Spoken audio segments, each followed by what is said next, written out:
Welcome back to Evan Hozochi Mamarga Gasabo TV. You're going to be with me, Princess Mugisha. Let's start with the news headline. Services industry drive Rwanda'S 11.8% of the economic growth in the quarter 3 of 2025. On the international scene, the opposition in Nigeria accused the state to drive the countries in a single-party state. Uganda's oil bodies reported that the United Arab Emirates investment is going to own 60% of the refinery. Let's take a short break. We'll be back into the news details.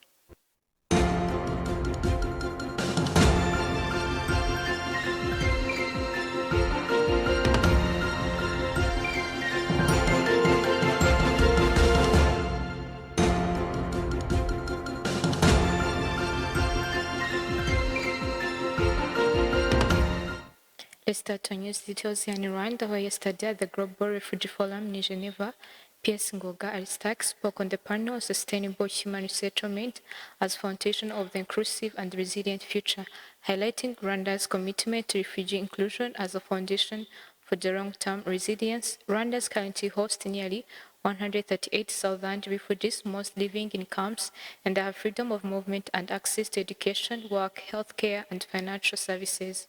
He emphasized Rwanda's position to explore the possibility to transform the current refugee setting into inclusive, integrated, and sustainable human settlement, moving beyond the traditional camps to communities where refugees fully participate in local economies with access to housing, services, livelihoods, and infrastructure, while ensuring environmental and social sustainability in line with the Global Compact on Refugees. Turning to our next story, at the East African Development Bank, the stakeholder event in Kigali earlier yesterday, they showcased the strong partnership of RDB strategic investment at driving SME growth, jobs, inclusion, and improved livelihoods. Advancing the CDGs and the Vision 2050, Rwanda is committed to fostering inclusive and sustainable economic growth. Now let's turn our focus to this story where the Rwanda's economy recorded a robust growth in the third quarter of the 2025, expanding 11.8%, driven largely by the strong performance in services and industry sectors, according to the National Institute of Statistics of Rwanda. NCR said the gross domestic product at the current market prices was estimated at 5,052 trillion in quarter 3 of 2025, up from 4,066 trillion recorded in the same period last year.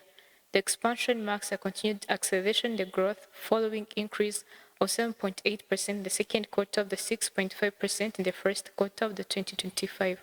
Services remain the backbone of the economy, accounting 57% of the GDP, while the industry contributed 22% and the agriculture 15%. The net direct taxes made up the remaining 6%. Second data showed that the industry was fastest growing its sector, expanding by 17%, followed by the services of 10% and agriculture of 10%. Service growth was anchored in the trade and transport, wholesale and retail trade increased by 20%, with the transport services grew by the 9%, supported by the 10% rise in the land transportation. Let's take a short break to be back into the international news.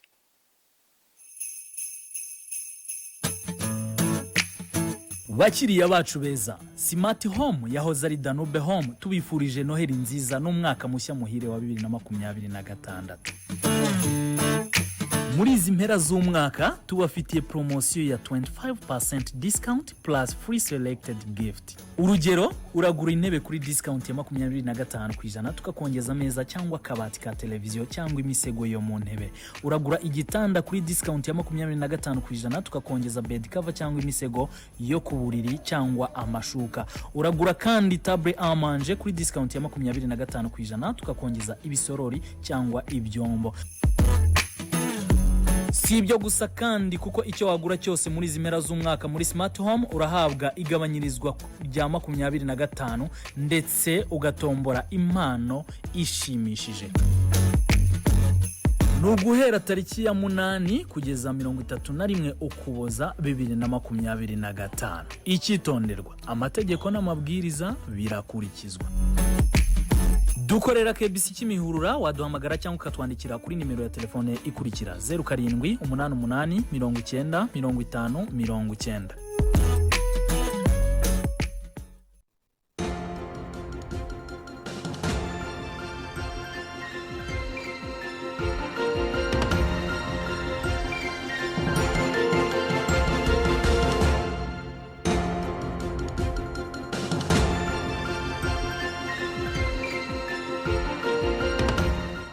Let's take a look onto the international news where the opposition in Nigeria accused the state to drive the country in the single-party states.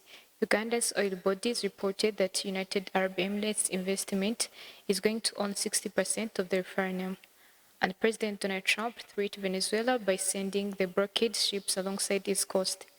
Pakistan is at the stand to send the troops in Gaza as the pressure from the United States mounts. Shaddad Habimana proceeds. Just at this international and regional news in Nigeria, where the opposition accused the government of move toward one-party state. Opposition politicians have accused the government of drifting toward a de facto one-party state through coercion by weaponizing state institutions, particularly the country's main anti-graft body, the Economic and Financial Crime Commission, which called EFCC. In a joint statement signed by key opposition figures, including former Vice President Atiku Abubakar and the former President candidate Peter Obi, the opposition alleged that the government agencies are attempting to weaken opposition parties ahead of the 2027 general election in that West African country. In continent Africa, let's continue our news in Uganda, where state-owned company which exploits petrol oil plan to borrow 2 billion from the unit of global commodities traders vital to fund construction of infrastructure project, including a crude refinery, according to finance ministry officials. Earlier this year, the East African country signed an agreement with the United Arab Emirates-based Alpha MBM Investment to build a 4 billion US dollars, which can produce 60,000 barrels per day domestic crude oil refinery. The United Arab Emirates firm will have a 60% stake in facility, while the Uganda National Oil Company Limited retain 40% in that crude oil fund in Uganda in recent years. Let's continue our international news in the Caribbean region, where US President Donald Trump has said he's ordering a total and complete blockade of all sanctioned oil tanker going to and out of Venezuela. In a post on his social media, Truth Social, he said Venezuelan leader Nicolas Maduro government had been designated of a foreign terrorist organization and accused of stealing US assets as well as terrorism, drug smuggling, and human trafficking. His remark came after a week the US says the oil tanker off the coast of Venezuela. In a statement, Venezuela's government said it rejected Trump's grotesque threats. In this post, Trump said Venezuela was completely surrounded by the largest armada ever assembled in the history of South America. Trump also accused Maduro's government of using stolen oil to finance themselves drug terrorism, human trafficking, murder, and kidnapping. In the recent months, the US has also moved warship into the region. Venezuela, home to some of world's largest proven oil reserves, has in turn accused Washington of seeking to steal its resources. Let's end our international news overseas in Pakistan, where Pakistan's most powerful military chief of the decade has the toughest test of new amazing power as Washington pushes Islamabad to contribute troops to the Gaza stabilization force, a move analysts say could spark domestic backlash. Field Marshal Asil Munir is expected to fly to Washington to meet President Donald Trump in this coming week for the third meeting in 6 months that will likely focus on the Gaza forces. Two sources told the Reuters, one of them a key player in the general economic diplomacy. Trump 20 points Gaza plan call for a force from Muslim nations to oversees a transition period for reconstruction and economic recovery in the war-torn Palestinian territory, decimated by over 2 years of Israeli military bombardment.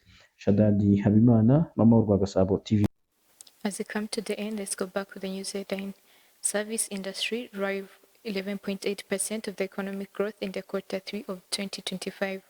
On the international scene, the opposition in Nigeria accused the state to drive the country in the single-party states. And in Uganda, oil bodies reported that United Arab Emirates investment is going to own 60% of the refinery. Thanks for having me. Stay tuned.